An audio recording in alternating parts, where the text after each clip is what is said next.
I'm Eddie Brochin. Thanks for tuning in to this week's episode of Outdoors with Archer Ed. This week I'm taking you to Central Florida on a game hunt for alligator, the oldest living animal known to man. And the way that I'm going to attempt to take him is with a wooden bow and wooden arrow to try to take a dinosaur with a dinosaur. So make sure you stick around for this once-in-a-lifetime prehistoric experience. You know, looking back on this hunt, I can honestly say that it was one of the most enjoyable hunting trips of my life. I can remember, growing up as a child, running around the backyard with a homemade longbow, shooting different things. I thought, well, one of these days when I get older, I'm going to get an opportunity to go to Florida and try to shoot a big alligator with a bow. So it's been on my list for quite some time. A few years ago, I went down there for the first time, and we spotted a nice alligator, about 11 or 12 footer. And so we spent the entire night, after this one particular alligator. And I eventually got an opportunity to get the shot off, but I missed. And I was a little bit disappointed. I wasn't sure if I'd ever get an opportunity to go back down and do this again.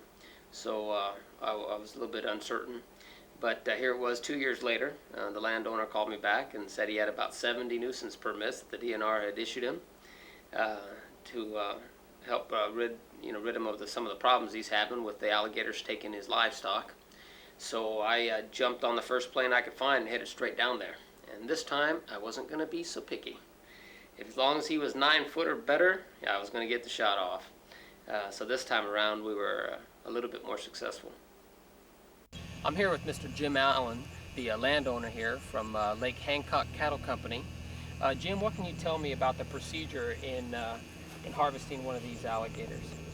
Well, the normal procedure is to go out after dark and ease around these areas here where they like to hang out at night and shine them in the eyes so they kind of like keep their attention and sneak up on them and harpoon them or shoot them with a bow and let them take off, and then have a float attached to the bow, to the arrow or the harpoon, and tire them out, bring them up to the side of the boat and be able to shoot them with a bang stick or a gun or anything like that and get them under control. They have to be under control, and then load them up. Sure. So it's not too far-fetched to say that my system I designed here might possibly work then? Oh, I think it'll work real good. Okay, well I just appreciate you letting us come down here and give it a shot. Good luck. All right, so thanks a lot. Here's the biggest alligator in the pond. Go ahead and zoom in on him. That's the big one. That's the one we want. All right, we'll try to sneak up on him here in a minute. Well, we got to change our tackle now from light tackle back to super heavy tackle because Chad found us a couple of gators that are, one of them he said is about 9.5 feet, and then there's one about 12 feet long on the other side of the pit. So we're going to go ahead and rig up for gators now, a little bit earlier than we had anticipated.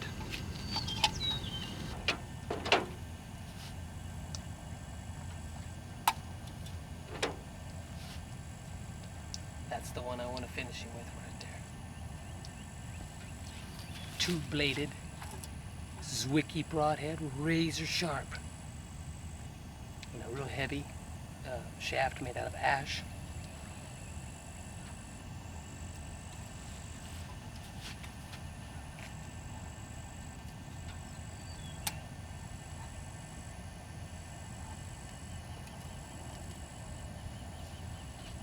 Some backups just in case we need more than one shot.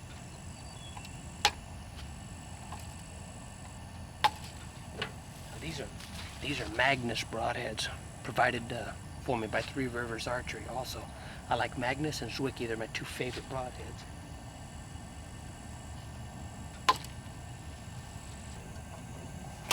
Pretty much just gonna, I think I'll do a figure 8 cinch knot on there. Probably ought to hold 2, 3, 4, 5, through there and through here. Oh yeah, that'll hold. It ain't going nowhere. Cinch it down like that. I'm going to put a couple of square knots in it too, just as a backup.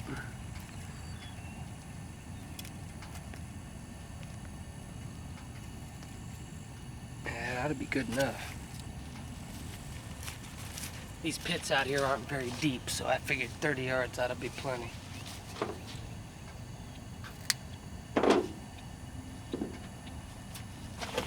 Now this is what makes it interesting, is some of these floats I've designed. I've got all kinds of floats in here. I think we're going to use this one first. I just made it out of an old river float. Same thing, we'll just cinch the float on there. Just got a cable running through it, and we'll attach some glow sticks here in a minute too. That way, in case this gator, we don't get him before dark, we can still try to find this line after dark with those glow sticks on there, and then fasten the line to the boat, and then we should be all right. All we got to do is harpoon him. We don't need to worry about anything else except getting the fish point in him first, and then at that point, we can hunt him down later. Now, all we do is hand wrap the line now. Just wrap it around. So you need a little bit more line. Starting from about right here.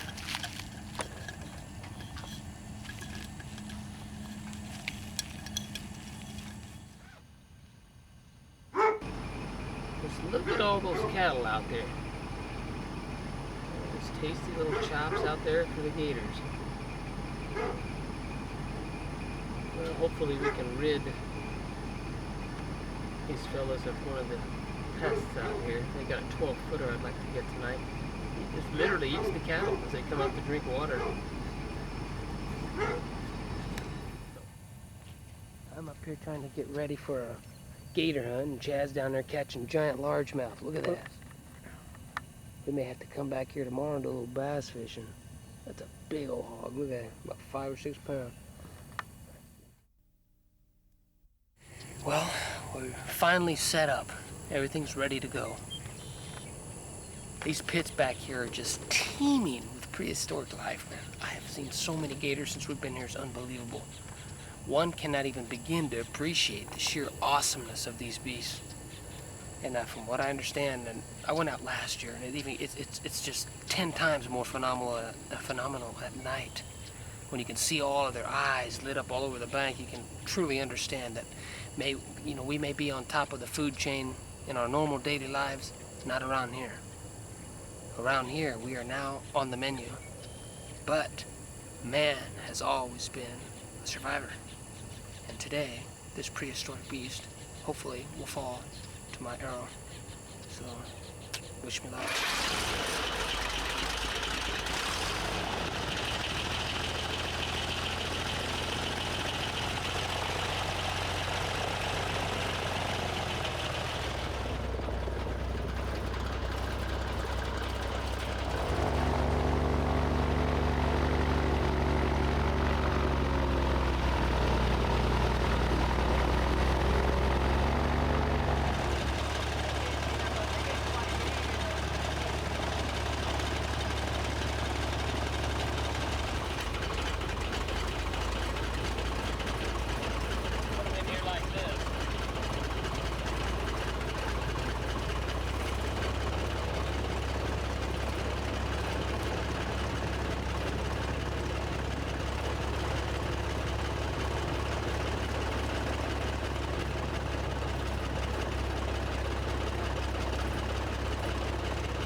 right here at the side of the boat. Is that his tail? No, that's his body. Okay, that's his body right there. He's not dead yet, is he? He's not doing too good though. If you'll hold this light for me. Uh-huh. So I'm gonna clean off some of this stuff. Just gotta make sure. That's his head there, isn't it? yeah, you're pretty close to it. Just clean that away. That's his shoulder right there, isn't it? It's a big tail. That's a pretty good sized gator, isn't it? He's a good sized gator. He's not huge. He's not done, but he's done. He's done. Oh yeah, that broadhead, he broke that off. That broadhead's placed right into his lung. See it right there behind the shoulder? Well, Chad, I want to thank you for one of the most exciting bow hunts I've ever been on. We shot us a 9-footer here tonight. We took us a dinosaur with a dinosaur, one of the oldest methods known to man there, with a wooden bow and wooden arrow. We first plugged him with a fiberglass arrow though, and harpooned him with that, and then we shot him in the lungs here with a wooden arrow to finish him off. And I really appreciate that. This has been a lifelong dream of mine to shoot an alligator with a bow, and I really appreciate the hunt. And I'd love to do it again sometime if you ever have me back down. We enjoyed doing it. All right, well, Chad, thank you. It was a lot of work, a lot of effort, but it paid off. Had a good time doing it. All right, thanks again, man. Welcome back. In my spare time, I like to work with birds of prey. I'm a licensed falconer, and today we're going to be working a bird named Chase. It's a little red-tailed hawk. Needs a little exercise there to try to get him ready for the hunting season.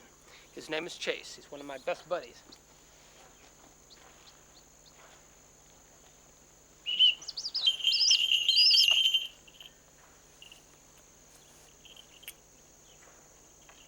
Okay, Chase, I want you to fly over there to that perch, and then I want you to come back when I call you, okay? Got a deal?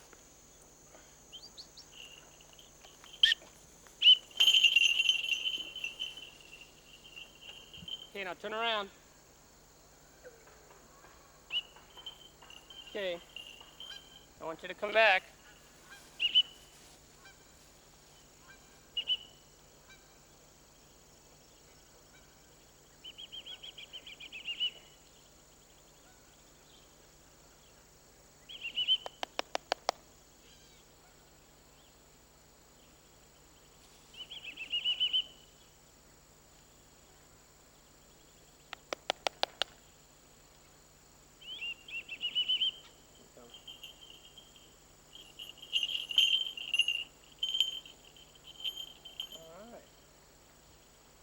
Job there.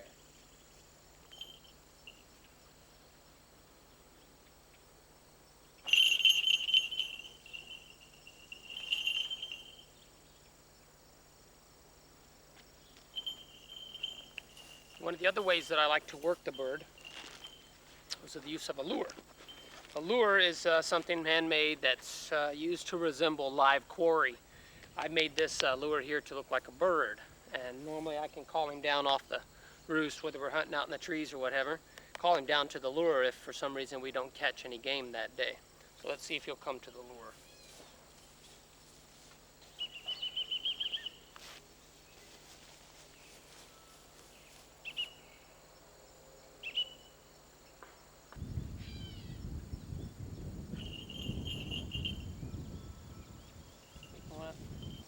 When we're out hunting, a lot of times if it's getting late or I have an appointment and he's not made a kill yet, I can use this lure to call him down off the trees.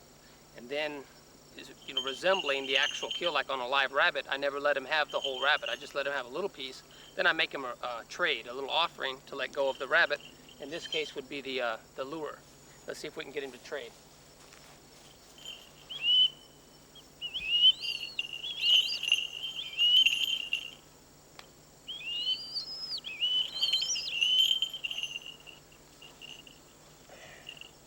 At this point, we would put the rabbit in the bag.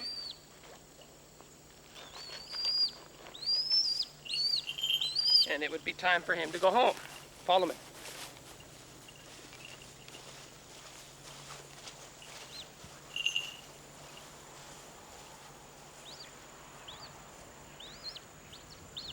Okay, Chase, you did a good job today. It's time for you to go home. And that's how we work the bird when it's not hunting season. Well, that's all for this week. I'd like to take the time to thank all of our sponsors for making all this possible, as well as thank God for giving us the United States of America in which to live, where we can enjoy the freedom of the outdoor sports. I'd also like to thank the men and women of the United States military who are out there defending those freedoms. I'm Archer Ed, and until next week, God bless you all.